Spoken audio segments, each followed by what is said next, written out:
Isaac Asimov, the godfather of modern science fiction, wrote a novel called Foundation, in which he introduced the fictional concept of psychohistory.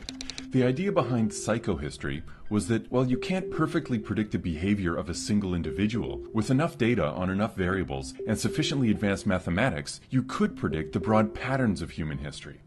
Asimov's dream has remained in the realm of science fiction, in part because the huge volume of our historical knowledge about humanity, from religion to political structure to economics, is scattered widely across different locations and different formats.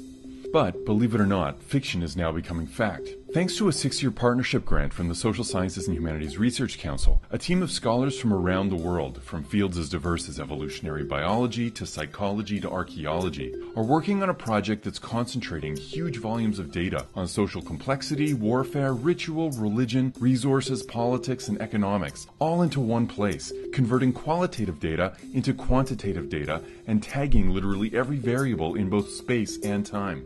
This means we'll be able to use all the latest mathematical and statistical techniques to discover new patterns in the story of our species and bring together the sciences and humanities in ways that up till now were barely imaginable. The end result?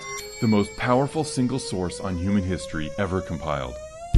Our database will let people ask all kinds of questions that were previously impossible to answer. These could range from random hunches like, does vegetarianism lead to more peaceful societies or vice versa? Does hot weather increase the chance of war? Do trends in art predict economic prosperity? Pretty much anything you can think of.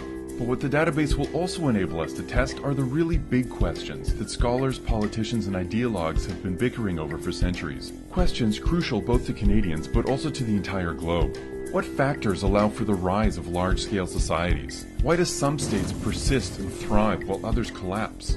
How have the spread of religions, ideologies, of science, or the market affected our capacity for large-scale cooperation? What are the roots of the dramatic inequalities we see on the planet today? In recent years, many fields have been revolutionized by the advent of so-called big data, allowing us to see large-scale patterns that were previously scattered across multiple smaller data sets.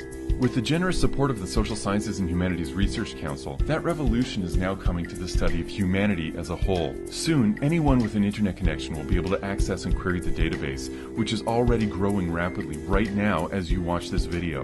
The next steps are up to all of us. What will you ask the database to help us chart a course to future prosperity as a country and as an emerging global civilization?